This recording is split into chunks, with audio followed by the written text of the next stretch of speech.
All right. Hello, everyone. I'm Nicole. I'm a physical therapist that specializes in cancer rehab and pelvic health.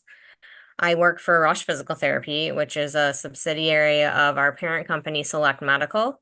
And I've been trained through our national ReVital cancer rehab program and our Corvia health program. I've been practicing for 16 years, and I'm currently seeing patients in our Mount Prospect Clinic.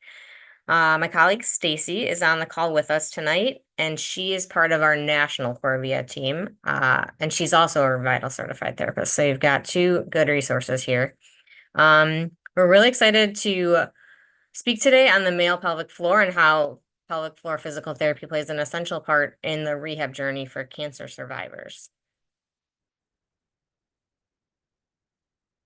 So Rush is a large physical therapy provider with over 60 locations throughout the Chicagoland area and Northwest Indiana with several physical therapy specialties. The programs that we're going to talk about tonight are the ReVital, or that I'm part of and will speak to, is the ReVital program, which focuses on oncologic rehab, and the Corvia program that specializes in pelvic health. So welcome to the ReVital Survivor Program on the male pelvic floor and how pelvic floor physical therapy is an integral part of cancer recovery, especially for those who have a diagnosis of bladder, bowel, or prostate cancer. Hey, Nicole, I Yeah. didn't realize, yes, we can see your notes. Oh, So no, that's okay. I was just thinking it was the slide. There should be a tool on the bottom that, can you move your cursor just so I see what the tools on the bottom? On the very bottom, it looks like a computer. No, that's okay. I was just thinking it was the slide. There should be a tool on the bottom that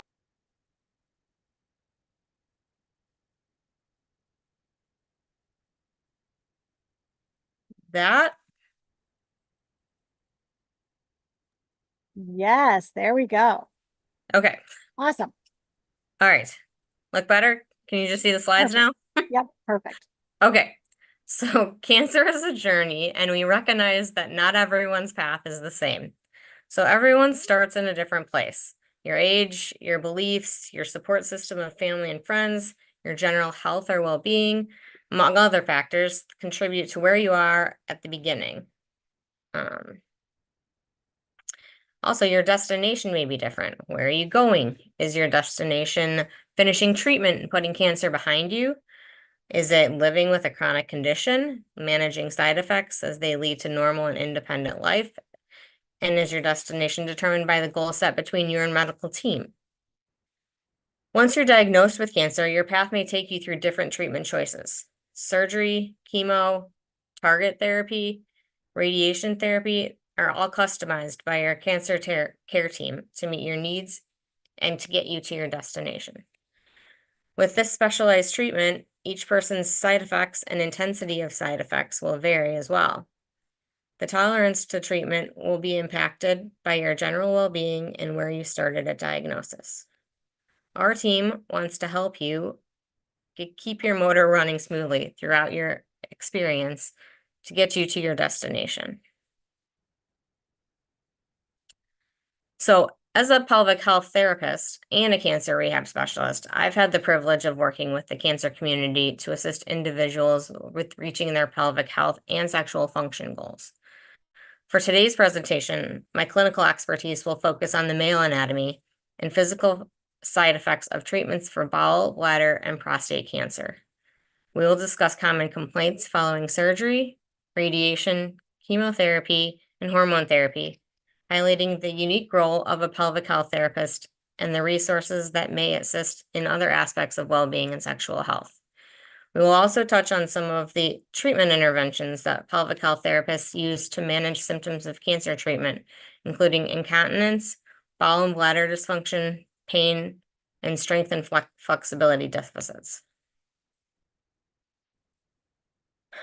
So to jump right in, let's start with a basic overview of the male pelvic anatomy and the important structures that are affected by cancer treatments. For this talk, we'll focus on the bladder, bowel, and prostate, and hopefully give you an idea of how these structures are impacted by cancer and treatment interventions. On this slide, we have a cross-sectional view of the male pelvis, meaning if we were to cut the body right down the middle, this is what we'll see. The bladder is a circle-shaped balloon in the middle of the picture, and the urethra is the tube that exits the bladder and travels through the penis. This is how urine is emptied from the bladder. The prostate is the small yellow circle below the bladder. And behind that sits the colon, which is the bottom part of the intestine, and the anus connects to that, which is where stool exits the body. This is a more detailed look at the muscles of the pelvic floor that play a large role in bowel and bladder continence and play a role in sexual function. If these muscles aren't doing their job well or are carrying unnecessary tension, they can contribute to challenges with bowel and bladder function, pain in the pelvic region, and sexual dysfunction. The pelvic floor muscles function as a team and work together, but each has a unique and essential role. It's worthwhile to mention here that our pelvic floor muscles contribute to our ability to keep urine and stool inside until we are ready or able to have a bowel movement or void. However, some of this function happens on a subconscious level. We have two sphincters within the urinary and the bowel systems, the internal sphincter and the external sphincter, which have an opening and closing function. In a healthy and intact system, the internal sphincter operates without our conscious control. However, the external sphincters work with a component of voluntary control. For example, we can consciously activate our pelvic floor muscles, including the external sphincters, to a greater extent when needed, such as when we have to go to the bathroom and one is not close by.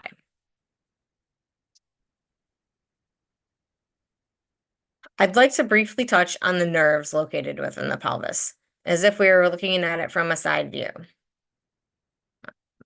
This is another image, and I want you to mostly note all the yellow structures. These are the nerves.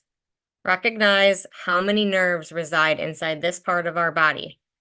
Think about the nerves as the transportation system of information from the pelvis up to the brain, but also from the brain back down to the organs and muscles within the pelvis. Healthy and normal bowel, bladder, and sexual function is dependent on these nerves being intact and functioning well, without anything interfering in their path. Surgeons do their very best to preserve and not disrupt these nerves with nerve-sparing procedures.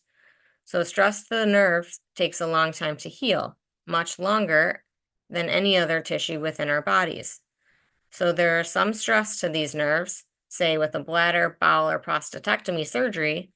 It can and likely will take more than a year for them to show signs of progressive healing. This is important to remember when we discuss the pelvic floor treatment interventions in future slides.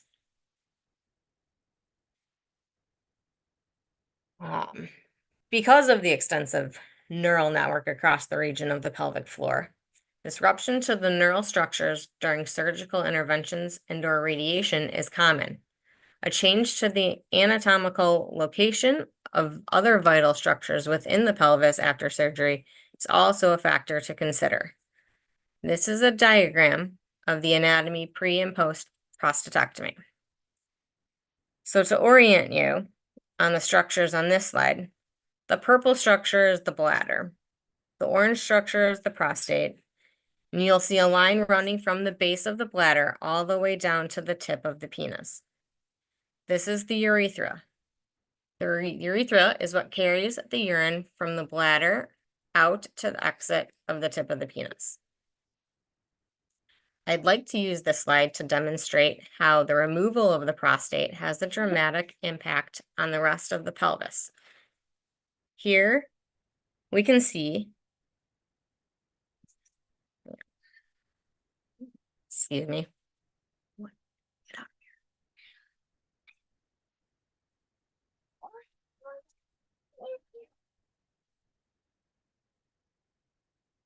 Here we can see that when the prostate is removed, some of the urethra is also removed.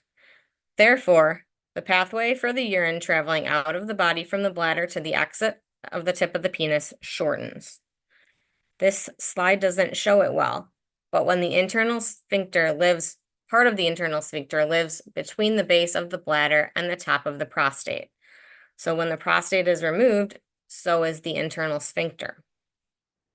As a result, our subconscious control of the urinary system is dramatically affected. Luckily, we have the second sphincter still intact. The external sphincter, which you can envision lies within the green structure on this slide. Work with a pelvic floor therapist will focus on training the external sphincter and the pelvic floor to compensate for the loss of the internal sphincter. It is possible with surgery and/or radiation that disruption of the neural structures that control bowel, bladder, and sexual function can be disturbed, which could impact one's ability to be continent or to regain sexual function. So like we said before, cancer is a journey and everyone's path is slightly different. However, those who choose to seek treatment may find themselves in the company of others who are going through similar experiences. We've touched on the anatomy of the pelvic floor, and now I'd like to go a little deeper into what some common complaints are following the treatment interventions for cancers that are commonly affecting the pelvic floor, including bowel, bladder, and prostate cancers. So first, consider surgery. The biggest thing that we see after surgery, or a limitation that we see, is post-op pain. And a lot of times scar tissue. People lack, they don't think about the scar tissues that can affect this healing process long after surgery. So it doesn't necessarily show up immediately, but can happen months or sometimes even years after. You'll also have potential for bowel and bladder dysfunction, depending on those nerve structures that were involved that we talked about earlier. And then tolerance for sitting, transitional movements, so getting in and out of a chair, getting in and out of bed, those are all affected. Chemotherapy or hormone therapy, both of them can cause loss of muscle mass, loss of strength, loss of bone density, so that those kinds of things affect how you're moving, how you're transitioning and getting up and moving around, and also increase your risk for falls. You could also experience loss of libido or your ability to have an erection. And you'll also lose flexibility or may experience joint stiffness with these medications. And then the effects of radiation that we see most often are tissue fibrosis, as they're affecting the tissues that are being radiated, but also the surrounding tissues, especially in that perineum, which is the space between the penis and the base of the penis and the anus. You may have nerve damage that will contribute to bowel or bladder dysfunction, and then again, decreased flexibility or joint stiffness in and around the area that has been radiated, specifically the hips in our case. So what does a physical therapist, or how can we help with this? So as a PT, we're members of a multidisciplinary team of clinicians who are working together to help you on this cancer journey. Our jobs provide a large range of specialties. We're able to assist with everything from mobility and walking to energy conservation due to cancer-related fatigue, and you guessed it, bowel and bladder dysfunctions associated with pelvic floor-related cancers. As cancer rehab therapists, our primary focus is to normalize your function and improve quality of life so that you can perform activities of daily living with the least amount of interference. Ideally, we would have the opportunity to follow you from the beginning of your diagnosis through your treatment and kind of meet the needs that you have along the way. Being able to have control of your urine, and for some, the ability to engage in intercourse, are activities of daily living. So discussing your concerns with your PT or OT will help them determine how they can assist you, whether it's referring you to a pelvic floor therapist or assisting with positional modifications for comfort, improving activity tolerance, and reducing fatigue. Just as you would talk with your therapist about logistics and strategies to work, pick up your grandchildren, or exercise safely throughout treatment, you can and should discuss functional requirements and goals you have related to bowel and bladder function, as well as your sexual health. So just as a doctor can specialize in women's health or male pelvic health, PTs and OTs can specialize in the muscles at the bottom of the pelvis called the pelvic floor. These providers have specialized training in order to evaluate the pelvic floor muscles. This evaluation can be performed over your clothing or can be done viewing the perineal region at the skin level, but could include a rectal examination with the patient's consent in order to evaluate specific muscles of the pelvic floor that we cannot assess well from the outside of the body. Treatments target the muscles on the inside and outside of your pelvis and aim to address muscular drivers to your symptoms. As a pelvic health therapist, they are an amazing resource for survivors who may experience pelvic pain, as it can be related to hormonal changes or post-surgical or radiation pain and other causes, have pain or tightness with physical touch or activity anywhere within the pelvic region, and those with difficulty controlling their bowel or bladder.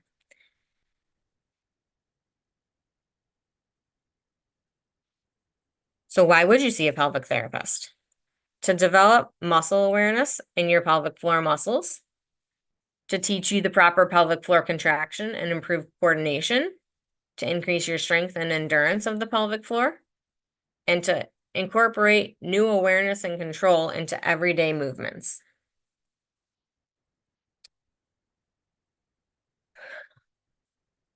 What might pelvic health therapy include?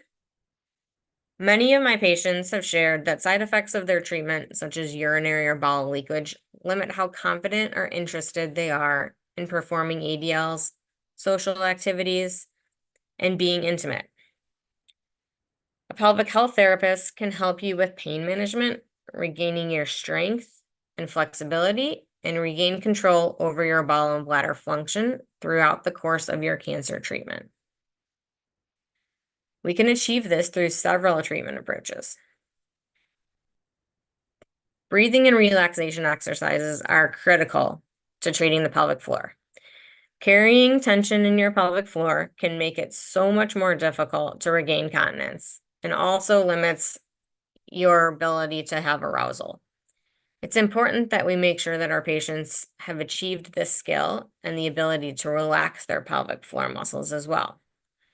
We can help with this by working on deep breathing exercises and focusing on diaphragmatic breathing, which helps incorporate some of that autonomic response that we were talking about earlier with the sphincters.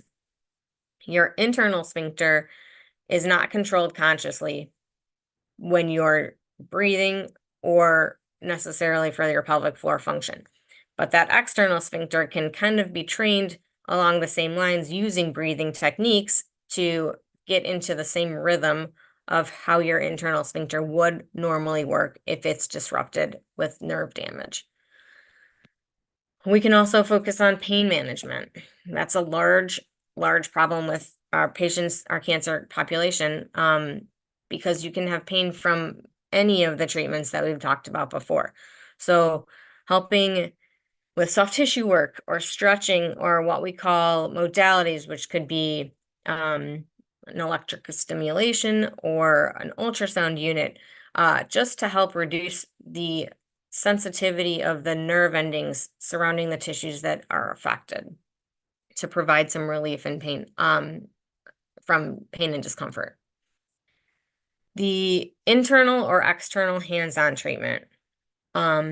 This is only performed with your consent. And if you don't feel comfortable with it, then it doesn't have to be part of the treatment plan. If you feel comfortable with it, it's a tool that physical therapists can use to evaluate and assess how your pelvic floor muscles are functioning and what we need to do to get them coordinating and stronger so that you are able to use them to control your bowel and bladder. Again, especially if we've got neural damage or we've lost that internal sphincter capability post-prostatectomy. We've worked with many patients who have found internal work to be very beneficial, but others who don't want that to be part of their treatment plan, and that's perfectly fine. We can still do plenty of other things to teach you how to use those muscles, or to even perform some of the stretching or relaxation techniques to yourself, so that those muscles can still receive the treatment that they need if you're not comfortable having a therapist work internally. Either way is absolutely fine. It's just important that you know that internal work is a skill set that is available and that pelvic health therapists are trained to do this. And it's all based on patient's comfort and need. Next comes pelvic floor exercises. So it's not just a Kegel that everyone talks about.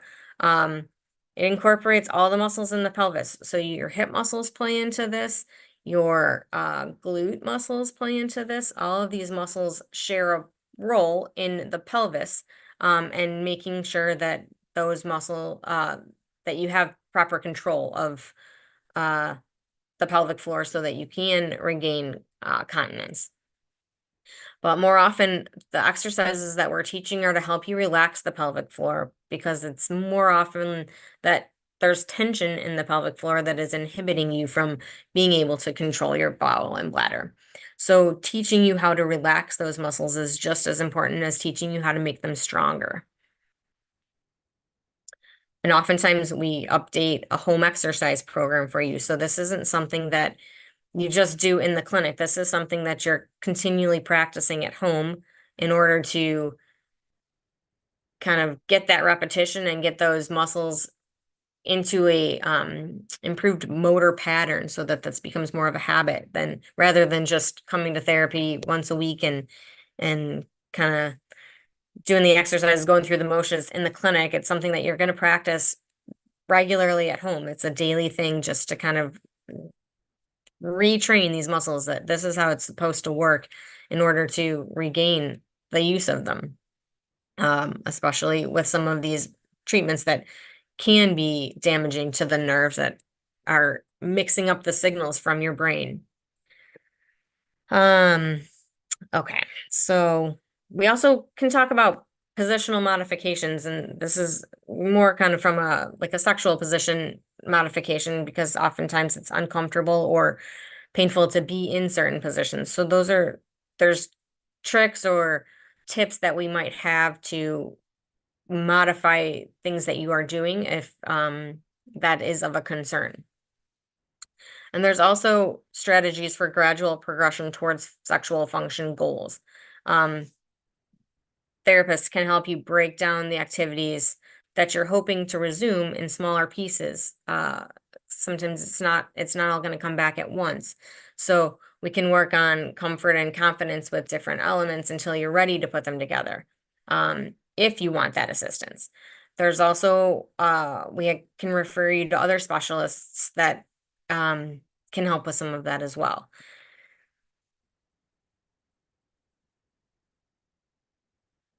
So in addition to the exercises for a unique pelvic floor situation, physical activity may improve fatigue, your mood, and overall body image, which can positively influence your sexual health. A therapist can direct you to a wellness program that might or is designed to meet the recommended survivor guidelines.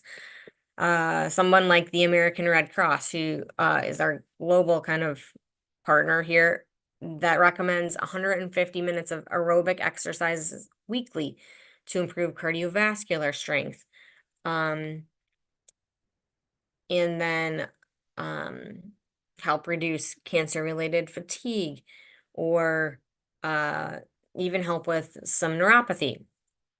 It's also recommended that patients or participating in strength training 2 to 3 times a week, to load your bones, to, especially with a lot of these chemo treatments that, can cause muscle weakness, can cause bone density loss. So getting yourself into a healthy strength training routine to kind of offset some of the effects of the medications is also a very important component to all of this.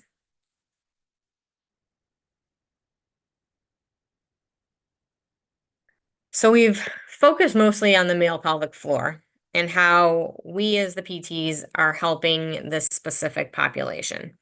But if you're experiencing pain in other parts of your body that's limiting your ability to participate in intimate behaviors, physical and occupational therapists can help with this too. For example, if you have shoulder pain after surgery and you're unable to hug your partner, that's important and it's something that we can help and improve. Or let's say you're unable to reach a hands and knees position, which may be your preferred sexual position because of pain or stiffness or inflexibility.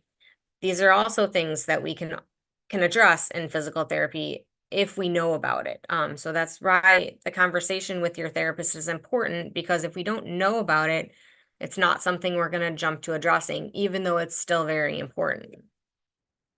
So it might be that it's not pain that's limiting you, but it's the flexibility or just strength. So these are things that we encourage you to discuss with your therapist, and whether or not the therapist you're working with or can help you, or you might be referred to a pelvic health therapist. That's kind of the reason for this talk, is to open up the channels for who can help you with what on this journey. So those are just a couple of examples of things that are are in control, are something that you're looking, like if you need help with something, this is a pathway for you to get to the people that can help you with these issues. It's not uncommon to have sensitivity near surgical scars or areas that were treated with radiation therapy in all parts of the body and for an extended period of time, not just during radiation or initially after. These can last for a long time. So therapists can help teach you how to reduce some of those sensitive areas and feel more comfortable with the touch in that area. So for example, after breast cancer, if you have sensitivity with the skin to skin contact of the chest wall, a therapist could help teach you how to do some stretching or how to do some soft tissue mobilization to decrease the sensitivity of these areas. Same thing can happen for areas that are affected by a pelvic floor surgery or a surgery to the pelvis. So the area of the perineum, again, that's below the base of the penis to the anus. That's a very sensitive area, but there are techniques that you can do to reduce the sensitivity that we can help you with. I mentioned some of the benefits of physical activity and exercise, but many of the patients have expressed not knowing how to safely get started. Cancer rehab therapists can help design an exercise program that is safe and specific to you so that you can start exercising and start experiencing the benefits of exercise at any point during your cancer treatment.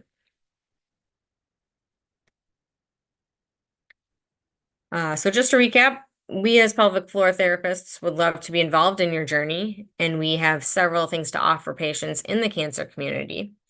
And we've got plenty of tools in our toolbox to provide the support in any way we can. For most of you, if you've been through any of the, the treatments that we've talked about thus far, the areas that I've highlighted here are things that we will focus on, if not one, if not all of them. So at least one of these will be part of your program when you see a pelvic floor therapist.